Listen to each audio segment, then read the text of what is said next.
Hello, this is Tika Lark, and this is the Black and Tan Show. Today's topic is nonprofits. Poverty-driven nonprofits are the opiate of privatization. Poverty-driven nonprofits came about during the Civil Rights Movement. They existed before that, but not like this. The LA suburb of Inglewood has more than 700 registered nonprofits. It was a way for private industry to dictate public policy under the guise of helping. But nonprofits have done nothing, and eased the way for the destruction of a secure government safety net and depoliticized the American public. Take all the energy the best and brightest might have spent challenging the institution like it did in the 30s for workers' rights, in the 60s for civil rights, and the early 20th century for women's rights, and funnel it into $10 an hour jobs where 4 people are expected to find 1,000 people housing. Poverty-driven nonprofits take the best and brightest and give them titles like Executive Director, Outreach Director, Development Director, where instead of challenging corporations and men and women of industry, they work with them. They work with them to oppress the rest of us. They say things like, but we're helping. But they're not helping. They're making it worse. Private industry will not fund them enough money to do anything but to prepare to write more grants and to go to more parties for more networking. They can't make change because they never have any money.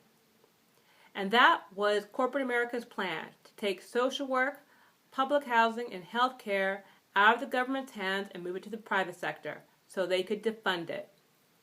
When you work at a nonprofit to fill a gap that the government should be doing, you're not doing your job.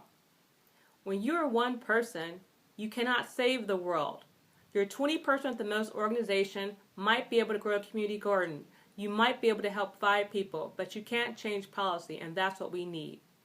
We need a real safety net funded by the government that provided corporate America a safety net, a $608 billion safety net, and the U.S. public lost $30 billion on the deal.